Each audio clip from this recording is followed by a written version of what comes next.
അതേസമയം ഈ അടുത്ത കാലത്ത് വളരെ ചെറുപ്പത്തിലുള്ള ആളുകളെ കഠിനമായ എക്സർസൈസ് ചെയ്യുമ്പോൾ കൊളാപ്സ് ചെയ്തു അല്ലെങ്കിൽ കുഴഞ്ഞു വീണു മരിച്ചു എന്നൊക്കെ നമ്മൾ കേൾക്കാറുണ്ട്.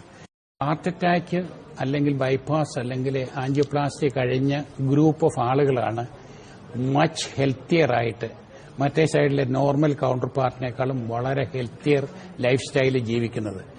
പക്ഷേ നമ്മളിവിടെ പലപ്പോഴും കാണുന്നത് പർട്ടിക്കുലർലി ഡയബറ്റീസ് ഉള്ള പേഷ്യൻസിനെ 4 ബ്ലോക്ക് 5 ബ്ലോക്ക് എന്ന് പറഞ്ഞാൽ എല്ലാ ആർട്ടറികളും എല്ലാ രക്തധമനികളും അടഞ്ഞിരിക്കും. ഉദര കരൾ രോഗ വിദഗ്ധനായ ഡോക്ടർ ഹരികുമാർ നായർ.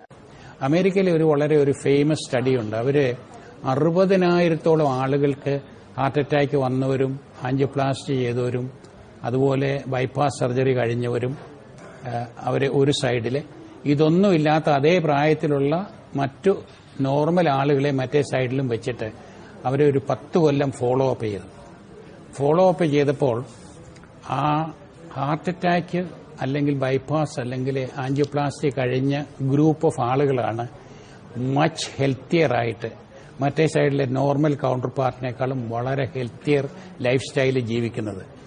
അതിന്റെ ഇമ്പോർട്ടൻസ് എന്താണെന്ന് വെച്ചാൽ നമ്മൾക്കൊരു വലിയൊരു അവയർനെസ് വരികയാണ്. നമ്മൾക്ക് ഭയങ്കര ഒരു അവയർനെസ് ആണ് ഓരോ തവണയും ഹാർട്ട് അറ്റാക്കോ ഹാർട്ട് റിലേറ്റഡോ അസുഖങ്ങൾ വരുമ്പോൾ എന്ന് വിചാരിച്ച് എല്ലാവരും അതുപോലെയല്ല.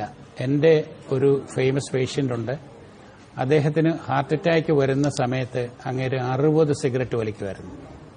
അത് കഴിഞ്ഞ് അങ്ങേർക്ക് ബൈപ്പാസ് സർജറി എല്ലാം ചെയ്തു കഴിഞ്ഞ് ഫോളോ അപ്പിന് വരുമ്പോൾ അങ്ങേര് 30 ആക്കി. അത് കഴിഞ്ഞൊരു 6 മാസം കഴിഞ്ഞപ്പോൾ അങ്ങേര് വളരെ ചെറുപ്പമായിട്ടും ആരോഗ്യവാനുമായിട്ടിരിക്കുന്നു. അപ്പോൾ 6-8 മാസം കഴിഞ്ഞുള്ള ഫോളോ അപ്പിന് വന്നപ്പോൾ തിരിച്ച് 60 സ്മോക്ക് ചെയ്യുകയാണ്. അങ്ങനെയുള്ളൊരു പേഷ്യന്റിനോട് ഞാൻ പറയുന്നത് എനിക്ക് നിങ്ങളോട് യാതൊരു സിമ്പതിയുമില്ല എന്നാണ്. കാരണം നമ്മൾ തന്നെയാണ് നമ്മൾക്ക് ഫ്യൂച്ചറിൽ ഒരു ഹാർട്ട് അറ്റാക്കും കൂടെ വരാൻ സാധ്യത ഉണ്ടാക്കുന്നത്. അല്ലെങ്കിൽ വരാതിരിക്കാൻ സാധ്യത നമ്മൾ തന്നെ ശ്രദ്ധിച്ചാലേ നടക്കത്തുള്ളൂ. അതെനിക്ക് തോന്നുന്നു ഓരോ വ്യക്തിയുടെയും കയ്യിലാണ് അവനവന്റെ ആരോഗ്യത്തിന്റെയും ഉത്തരവാദിത്വം എന്ന് തന്നെയാണ്. ഈ അടുത്തൊക്കെ നമ്മൾ കുറച്ച് അൺഫോർച്ചുനേറ്റ് ആയിട്ടുള്ള കുറച്ച് വാർത്തകൾ കണ്ടത് ഈ അടുത്തെന്ന് വെച്ചാൽ കഴിഞ്ഞ ഒരു 3-4 വർഷത്തിനിടയ്ക്ക് ഇതുപോലെ വ്യായാമത്തിനിടെ ചെറുപ്പക്കാര് മരിച്ചു പോകുന്ന സാഹചര്യങ്ങളാണ്. അതിന്റെ ഈ പറഞ്ഞ പോലെ റിപ്പോർട്ടുകൾ പിന്നീട് വരുമ്പോൾ ഹൃദയാഘാതമായിരുന്നു അല്ലെങ്കിൽ ഹൃദയത്തിന്റെ അനാരോഗ്യം കൊണ്ടാണ് എന്ന് നമ്മൾ തിരിച്ചറിയാറുണ്ട്. ഈ വ്യായാമത്തിന്റെ കാര്യം പറയുമ്പോൾ പ്രത്യേകിച്ച് ഹൃദയവുമായി ബന്ധപ്പെട്ടുള്ള കാര്യങ്ങളിൽ എപ്പോഴും ഒരു വിദഗ്ധന്റെ നിർദ്ദേശം എടുത്തതിന് ശേഷം മാത്രമേ ഇതിലേക്ക് ഇറങ്ങാവൂ എന്ന് പറയും. അതിന്റെ ഒരു പ്രാധാന്യം എന്തൊക്കെയാണെന്നത് പറയാം.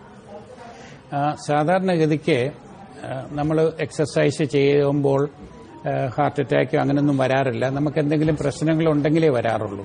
അതേസമയം ഈ അടുത്ത കാലത്ത് വളരെ ചെറുപ്പത്തിലുള്ള ആളുകളെ കഠിനമായ എക്സർസൈസ് ചെയ്യുമ്പോൾ കൊളാപ്സ് ചെയ്തു അല്ലെങ്കിൽ കുഴഞ്ഞു വീണു മരിച്ചു എന്നൊക്കെ നമ്മൾ കേൾക്കാറുണ്ട്.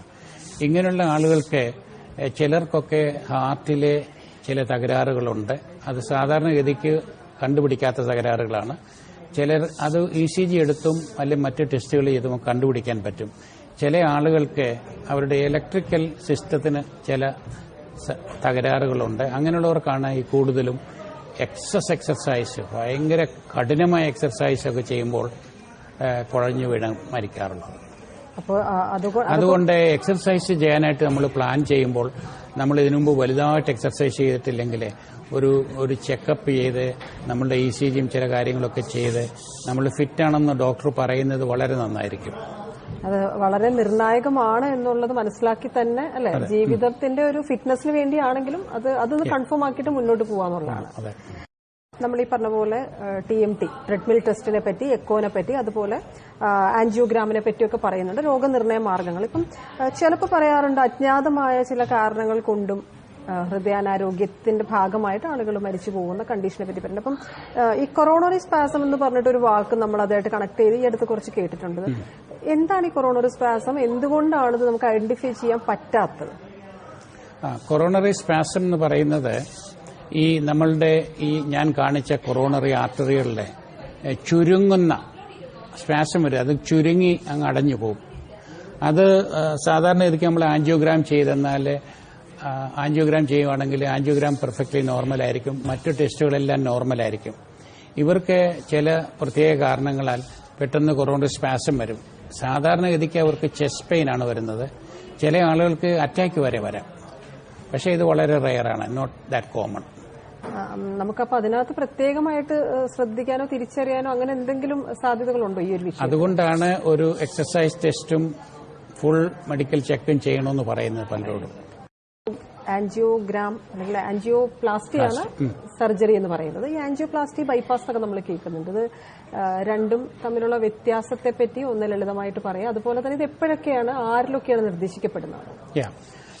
ആൻജിയോപ്ലാസ്റ്റി എന്ന് പറയുന്നത് നമ്മളുടെ രക്തധമനിയിൽ ഉള്ള ബ്ലോക്ക് ഒരു ബലൂൺ ഉപയോഗിച്ച് നീക്കിയിട്ട് അവിടെ നമ്മളൊരു സ്റ്റെന്റ് ഫിക്സ് ചെയ്യും. സ്റ്റെന്റ് അല്ലെങ്കിൽ ഒരു സ്പ്രിങ് ഫിക്സ് ചെയ്യും.